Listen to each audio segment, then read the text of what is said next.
Welcome to 365 Miracles of Change, a daily listening practice for returning from fear to clarity, from reaction to awareness, and from old meaning to a different way of seeing. This is lesson 89 of 365 Miracles of Change and our 9th day of review. Someone you live with says that they will take care of something. You return later and find that this has not been done.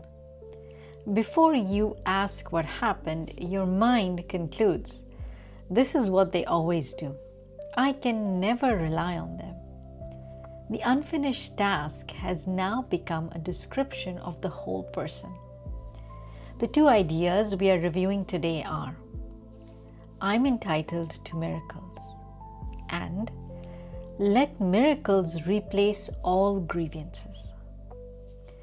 The word entitled can make a miracle sound like a special outcome we deserve. Within the Course, a miracle is usually quieter than that. It is the shift in perception that becomes possible when a grievance no longer controls what we see. The entitlement comes from what God created, and it belongs equally to the other person. Behind the behavior we are upset about is someone whose whole identity cannot be contained by that one behavior. A grievance hides that. It gathers past disappointments around the one present moment until the person becomes the pattern we have formed about them. We stop seeing someone who failed to do what they said they would do. We see an unreliable person. The second idea asks us to let the miracle replace that grievance. The task is still unfinished. If that happens repeatedly, the pattern may need an honest conversation. The miracle begins when we stop making the grievance the only truth available. Today's human change literacy practice is the whole person return. When someone's behavior begins becoming their entire identity in your mind, ask, can I address what happened without reducing this person to it? In this example, you might say, you said you would take care of this and it hasn't been done. What happened? This addresses the actual situation. It also gives the other person room to answer before the accumulated grievances speaks for them.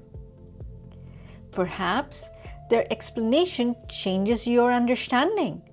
Perhaps it confirms that reliability needs to be discussed. Either way, you can see more than your verdict. Releasing the grievance does not require immediate trust or closeness.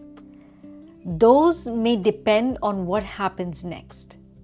The practice simply prevents one behavior or even a repeated pattern from becoming the whole definition of another human being. This is how today's two ideas meet. We are entitled to a clear perception hidden under the grievance. When we offer that possibility to another person, we also release ourselves from having to keep seeing them through the same fixed conclusion. So earlier today, spend time with, I'm entitled to miracles. Later, sit quietly with, let miracles replace all grievances. Then, when a grievance begins becoming the whole story of someone, ask, can I address what happened without reducing this person to it? See whether the conversation changes what it begins with and the event rather than the verdict. Carry this gently into your day. Notice what you are seeing, the meaning your mind may be adding, and the possibility of another way to look at it. Let today be a small practice in awareness, curiosity, and seeing differently. And when you are ready, return tomorrow for the next step in 365 Miracles of Change.